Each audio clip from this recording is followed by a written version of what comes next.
5 seconds.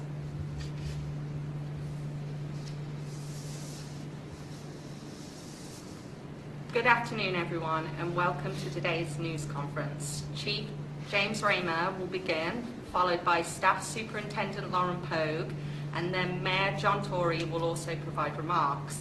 They will provide an update on the service's operational plans for this weekend. We will then follow with questions. Good afternoon, and thank you for joining us today. I will provide an update on the police planning for the weekend, and will then invite Staff Superintendent Lauren Pogue to say a few words. Mayor Tory has joined us today in headquarters and will also provide some remarks. As you are aware, the Toronto Police Service, along with our city and emergency response partners and the TTC, is preparing for a convoy for freedom protests in locations around the Greater Toronto Area, including our downtown core tomorrow, Saturday, February 5th. Our objectives will be to ensure the public safety and to limit disruption to the city and its residents as much as possible. We have plans in place, and we continue to communicate with a varied group of organizers of these protests. The service is required to facilitate peaceful demonstrations. This will be balanced by our priority to ensure public safety, to protect hospitals and infrastructure, and the city's emergency response needs. The public should expect a large police presence in and around the downtown core and other areas around the city at different times over the weekend.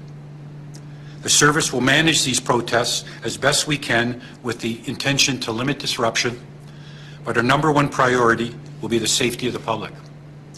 These events are always fluid and dynamic, and we will be doing our best to respond quickly and to communicate any important information to the public on a timely basis.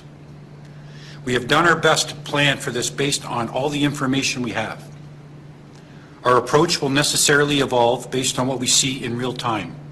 As always, we ask for the city's patience and support as we do our work to serve and protect.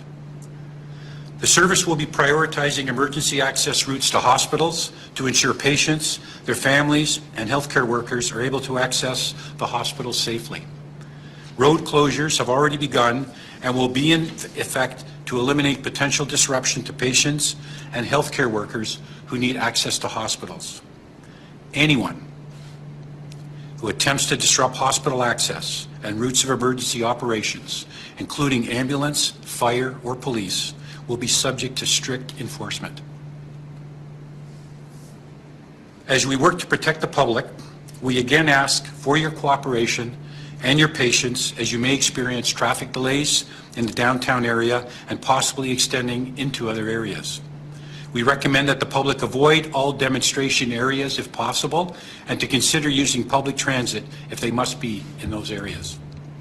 The service will provide regular updates to the public through the weekend, and this will be provided by Staff Superintendent Lauren Pogue. I'd like to invite Lauren to say a few words now. Thank you, Chief Raymer. As the Chief has mentioned, our members have been working tirelessly over the last several days to develop a plan that prioritizes public safety and as limited disruption to the city as possible. Here is what we have done so far. We have deployed a greater number of uniformed police officers to the downtown area. We have put road closures in place for the areas of University Avenue and College Street. We have implemented parking restrictions to the area surrounding University Avenue. We have installed additional CCTV cameras that will be used to monitor police operations and assist with any potential investigations. And officers assigned to respond to protect activity have been directed to have their body-worn cameras turned on for the duration of the event. We have worked with our public and private sector partners, such as the City of Toronto, Emergency Response, and TTC, to use all of the resources that may be available to us. I will reiterate what the Chief said. We will be prioritizing emergency access routes to hospitals, and anyone who attempts to disrupt hospital access and routes of emergency operations, including ambulance, fire, or police, will be subject to enforcement. We are prepared to monitor events across the city 24/7 and deploy additional resources if necessary. We will provide timely updates through the media and social media so the public can be as informed as possible. I will be making myself available as needed throughout the weekend for updates as well. I'd like to close by thanking all members of the Toronto Police Service, especially the downtown divisions and our emergency management and public order unit, who have taken the lead on the planning for this weekend. We know the increased presence of uniformed police officers can be unsettling, but we want to reassure the public that we are doing everything we can to keep our city safe and secure. Thank you. And now Mayor Tory. Well, good afternoon, and I want to say thank you to Chief Raymer and Staff Superintendent Pogue for this update. I think it is important that the public has as much information as police can provide ahead of this possible protest and throughout the weekend, and I'm very grateful for the efforts being made to keep everyone informed. I'm here at headquarters today, police headquarters, to show my support as mayor for the work that the police are doing to keep people safe this weekend and to prepare for this weekend.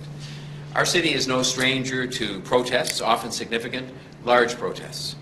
Throughout this pandemic, we have seen protests happen on a number of different occasions and on a number of different issues, including regular weekly protests where many gather to object to public health measures and to vaccinations. I don't personally agree with all of the views expressed by all of those protesters, but I respect the right of all Canadians to peaceful protest. So we've seen many peaceful and respectful protests in our city, and it is my hope, if people are determined to gather to protest this weekend in our city of Toronto, that a commitment to respectful, peaceful protest will be demonstrated again this weekend. Police, with the full assistance of the city, have been preparing for this protest, as you've heard this afternoon, because we all want to do everything we can to avoid the situation that we're seeing in Ottawa. If anyone is planning to come here for a protest that is not peaceful and that is not respectful, I would urge you on behalf of all Toronto residents and businesses to please stay home. Peaceful and respectful is the way we do things here. Overnight and this morning, I've had calls from Prime Minister Trudeau, Public Safety Minister Mendicino, and Premier Ford. In our conversations, all three offered their help and the help of their governments to the City of Toronto, if required, throughout this protest. I'm thankful for their offers of support and for their commitment to helping us to protect the public safety of all of our residents and businesses. I know the road closures put in place over the course of the weekend may be disruptive to some residents and businesses, but as the police have said, the chief has said, this is about public safety in general and protecting our hospitals and everyone who works there and seeks care there. All of these measures are focused on public safety. I want again to be absolutely clear that I support Toronto Police taking necessary action to prepare for this protest with a focus on doing everything they can to protect the safety of Toronto residents and businesses and to minimize any disruptions to Toronto residents and businesses to the greatest extent possible. Les personnes doivent pouvoir obtenir ou offrir des soins de santé en toute sécurité. Les résidents et les entreprises de Toronto doivent être protégés et c'est ce que nous essaierons tout de faire. The residents of Toronto understand that people should not be blocked from receiving emergency care or any medical care, and hospital workers should be able to freely and safely come and go from their workplaces. I know Toronto residents are also thinking about all the businesses that will be open this weekend for the first time since public health measures were updated, the first weekend since they were updated, particularly restaurants that will be open for indoor dining. These businesses, which have been hit very hard by the pandemic, have every right to be open and not to be disrupted. As mayor, I don't direct the police. No elected official does or should. But I have made it clear to Chief Raymer that I will support his men and women doing everything they can reasonably do to avoid the type of situation currently being faced by Ottawa residents and businesses. No matter what comes, I know we will get through this weekend. And I want to thank Toronto residents and businesses in advance for their patience and understanding with these developments and for their cooperation with the Toronto Police Service and other public officials. Everyone's been through a lot over the course of this pandemic, but I know people understand the paramount importance of public safety. I also want to thank all of the police officers led by our very capable and reliable Chief of Police, James Raymer, and the city staff who are working throughout this weekend to keep our city and all of its residents safe. We want to keep them safe as well, the officers who are doing this work for us.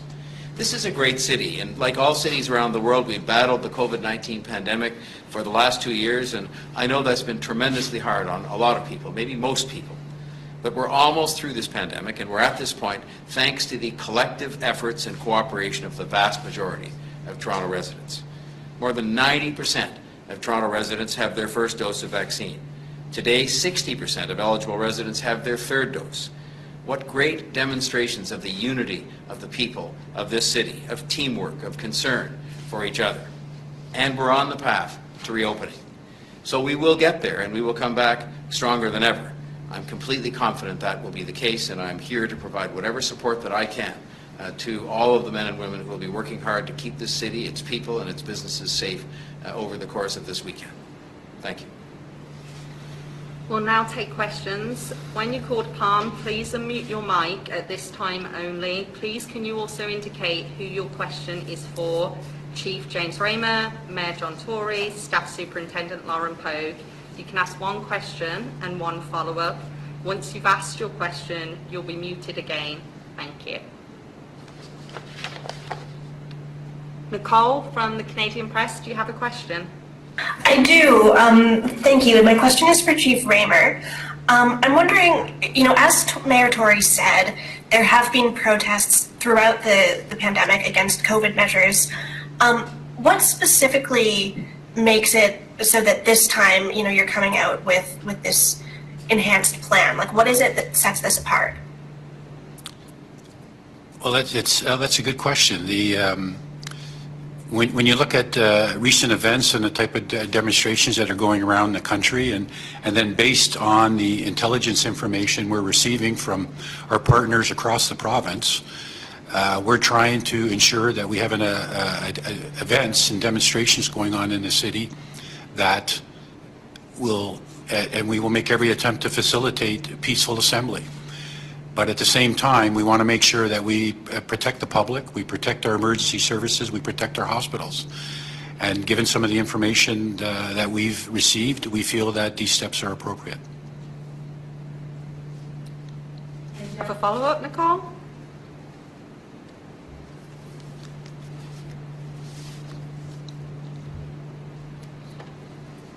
Nicole, do you have a follow-up?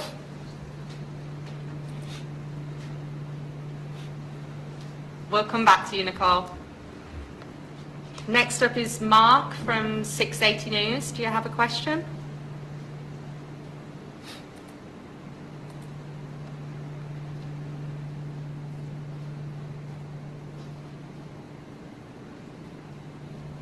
Mark, do you have a question?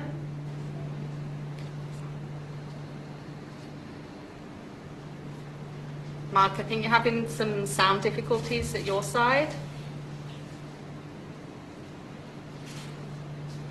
Okay, we'll go to Jackie next at CP24. Jackie, do you have a question?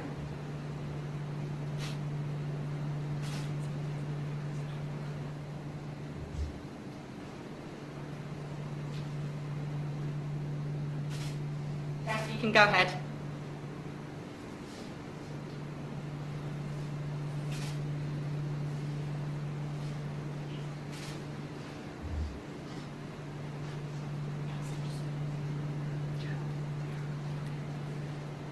If you're having technical issues or you can't hear us, please submit your questions over the chat and we'll read them out for you.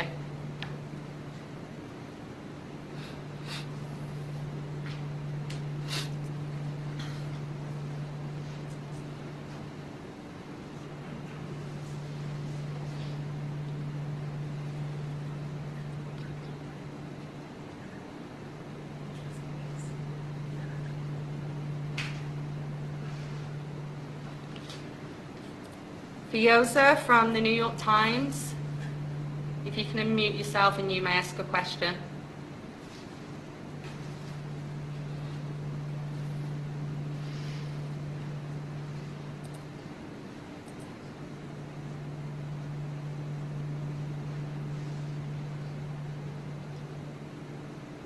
Fioza, you can unmute yourself. We'll come back to you. We have a question from Wendy Gillis at The Star. To what extent has the protest in Ottawa helped Toronto prepare for this weekend? Has the service studied what went well and what hasn't worked? And that's for you, Chief James Raymer. Yes, actually, we always examine and debrief events going around in our own jurisdictions and around the country with our policing partners and our subject matter experts. And so when we look to prepare the next event that we have to address, we take all the learnings from each of those events, past events, and try to ensure that we can do things better, more safely, and with the public's protection in mind. So yes, we do learn from each and every event. We use those to prepare for. Thank you. And do you have a follow-up, Wendy?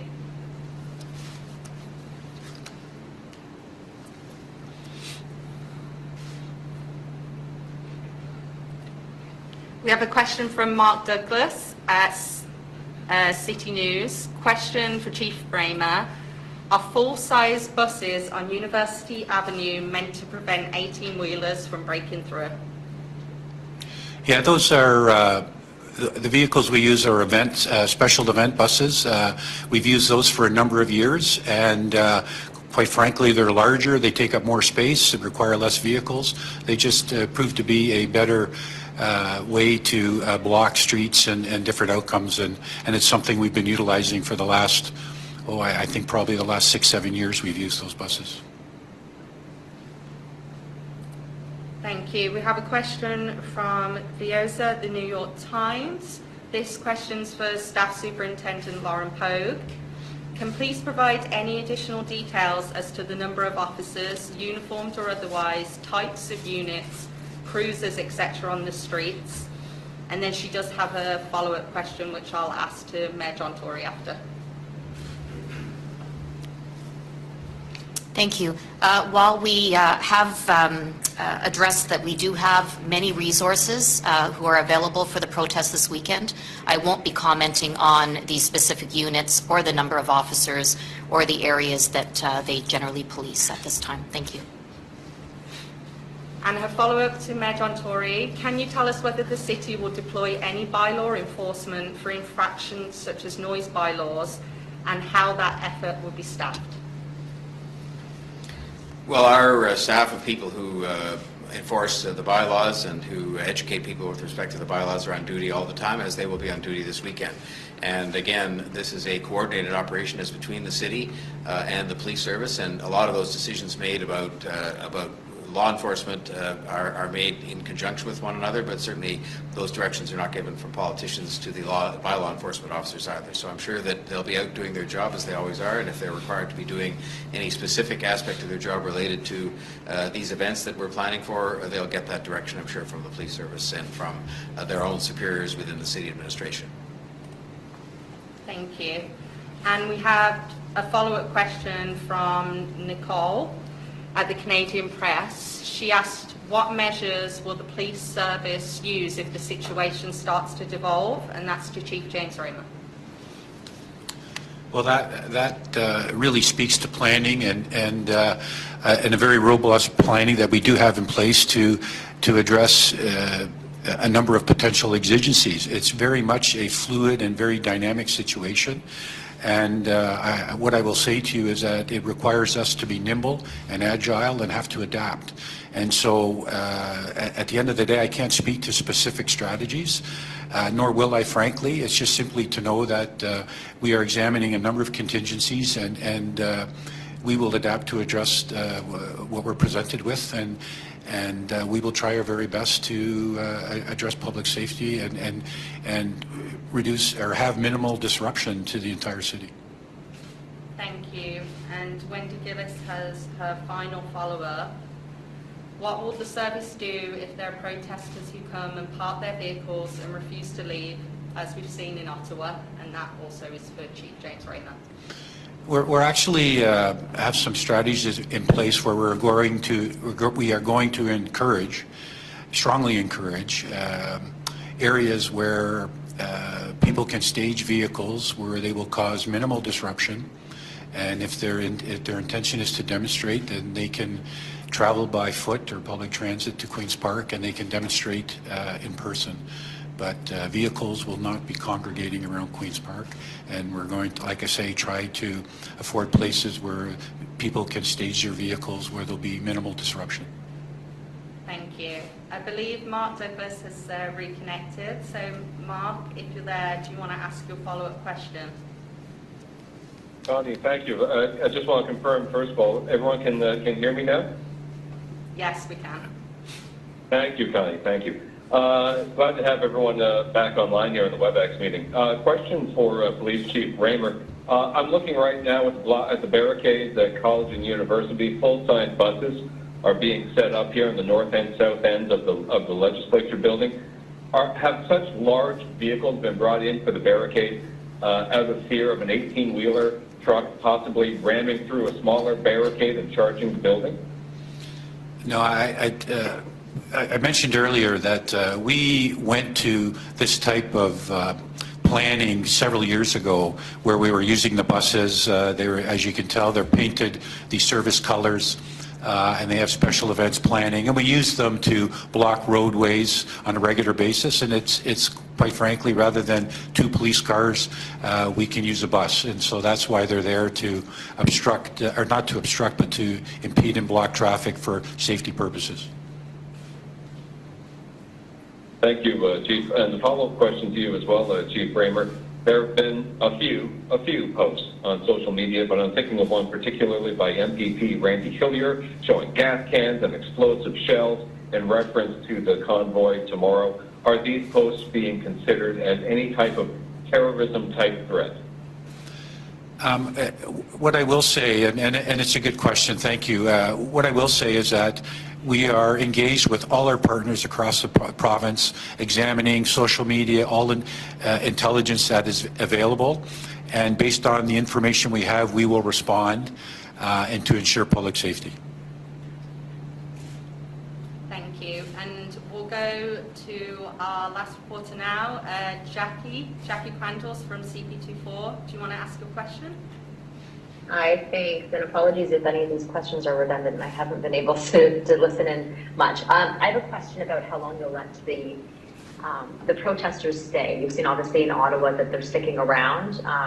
You know, the issue of vehicles aside, if they're able to get in on foot, and you know, large numbers of them can do that, how do you control that type of crowd, and how long do you let them stay if their intention is to stay?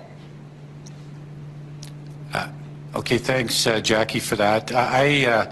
We'll assess the event as it goes. I mean, if people are on foot and they're demonstrating around Queen's Park, usually these will go on for a number of hours, and then we'll be looking to see the people move on, and we'll work with the crowds and the organizers and try to facilitate a peaceful protest. But our intention is that these areas will not be used for people to encamp or stay permanently for any duration of time. And do you have a follow-up, Jackie?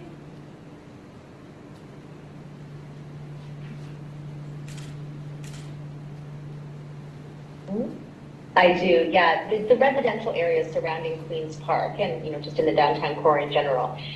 In terms of noise and disruption to those areas, how are you going to keep people from entering those residential areas? Again, we've seen that happen in Ottawa. We've seen the disruption to the people who live